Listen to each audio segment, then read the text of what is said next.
Yeah, it's Brother Mark. We're trying a new project.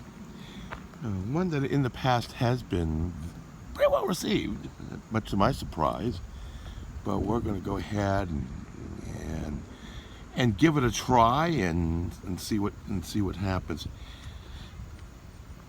Before everything kind of blew up, I was able to kind of discuss recovery topics, and it was pretty well received. I was like, oh, that's interesting.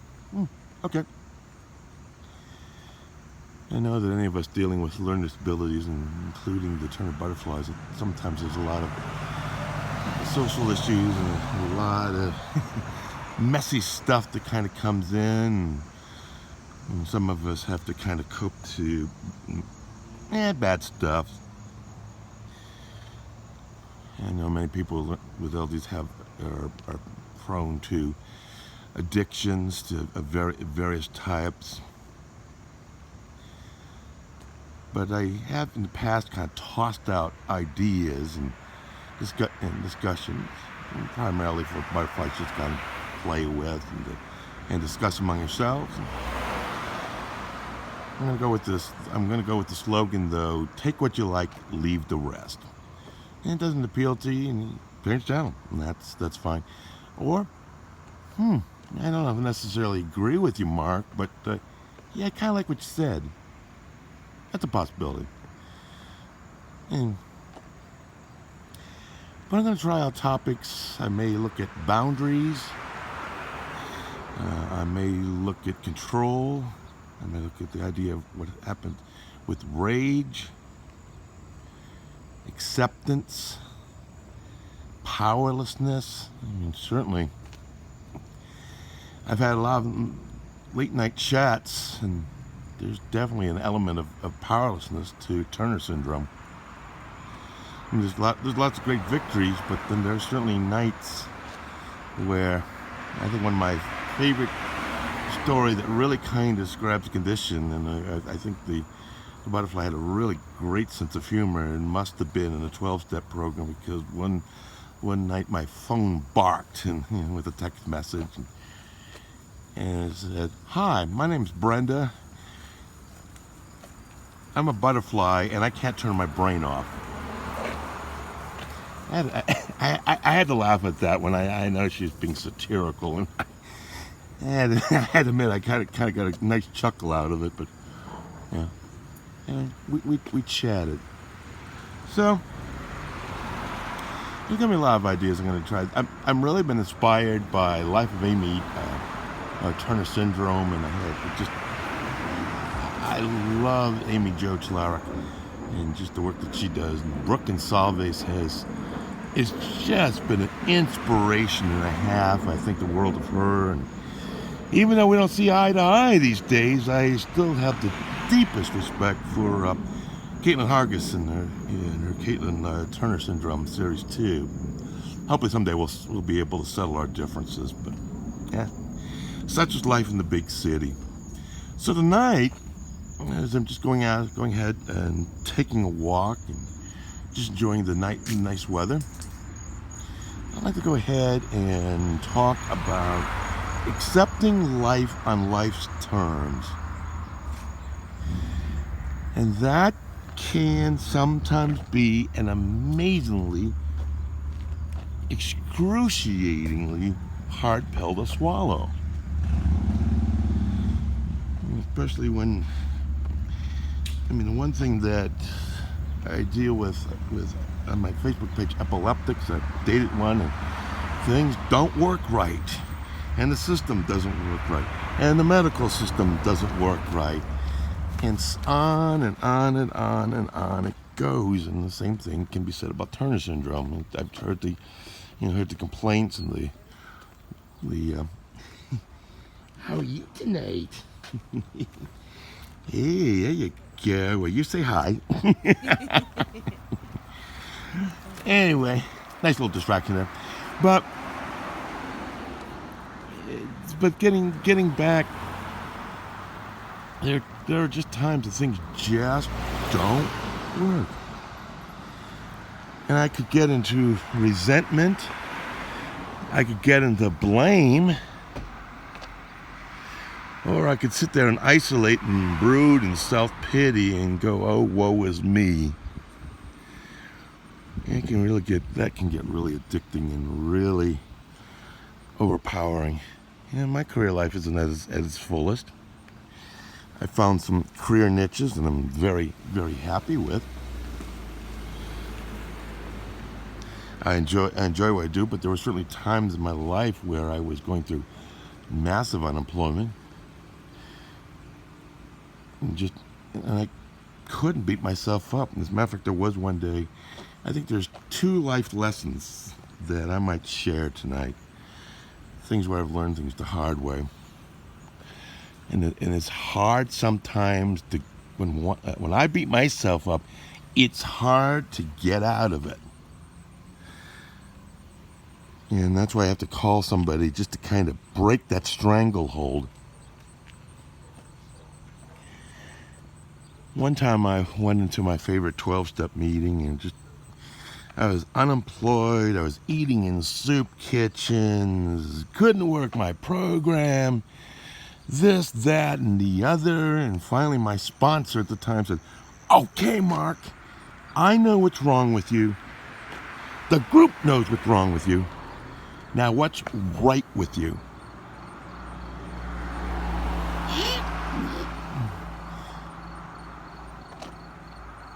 I mean, the concept sounded like learning Russian. Cyrillics and all. No, I don't have any self-worth. Of course I do, but trying to get out of that, that there is self-worth, there are talents, I do have gifts, and trying to break from that, and it was hard work. So I have to learn, what's right with me, and then I have to kind of accept the situation. There is a cliche of this too shall pass. The situation I'm in, it's not going to last forever. Of course, there are times when I said under my breath, well, be so glad when this too shall passes. Yeah. Yeah, I can relate.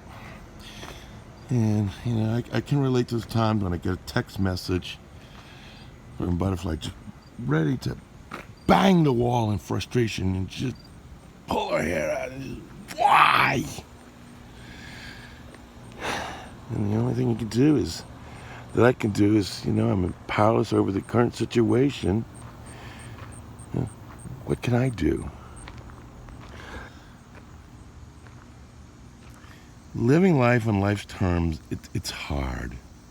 But it's a lot better than the resentment. It's a lot better than beating myself up. And it's a lot better than doing self-pity. I'm going, oh, why? The trouble is, if I do it long enough, people aren't going to take me seriously, and then I'm going to be kind of looked at like the mumbling drunk in the back of the bus. And what's good that going to do? Sometimes I just have to admit that I'm powerless over people, places, and things, and that sometimes includes my current situation. And sometimes I have to realize it is going to get better, and sometimes I have to grab onto what little shred of faith I can get, and there's a lot more behind it. To say, yes, I am going to get through this situation. I am going to excel. This is going to get better. What are some things I did? Well, obviously I just had to accept that I am where I am today. I mean, if I don't like it, but how can I live with it? How can I make the best of it? Well, one thing that helped me at least was acceptance. Doesn't mean I have to like it. Another thing that also helped for me was doing service work and helping others. Because if I'm helping others, I'm giving something myself, and then I almost get a little reward out of it. And I learned the value of service work. And I said, this isn't such a bad deal. I'm getting something done. In my case, it's going early to an AA meeting and setting up the coffee and getting out the literature before everybody came in. today, sometimes like staying after church and just picking up the bulletins and picking up the coffee cups and make sure everything's put away. It's kind of hard because the church I go to is a pretty large sanctuary. It's Texas size. The other life lesson that I want to share, I meant to do it earlier, but here it is. Many years ago, 1988 as a matter of fact, I was bemoaning my situation and I was griping, and I don't use profanity, and here I am, I sound like a drill sergeant, just cussing up a storm, and I'm eating in soup kitchens. My main source of support is from plasma donation joints, and just the bus company's on strike and here I am suffering, and all these terrible things are happening. And I stopped to catch my breath, and I heard this voice saying, "You done?" Was it the voice of God? It could be argued. But the point was, the thought that came to mind was, Mark, when you learn to be content with what you have today, then things are going to open up. But the more you gripe and the more you control, the more elusive. And I've never forgotten that lesson. And as it turns out, a new temporary job did come in. But the most important thing is learning to find ways to live life on life's terms. And the situation, the struggle I might have today, whether it's a financial struggle or a job struggle, or whether my career paths haven't gone the way I want it to go, when I learn to live life on life's terms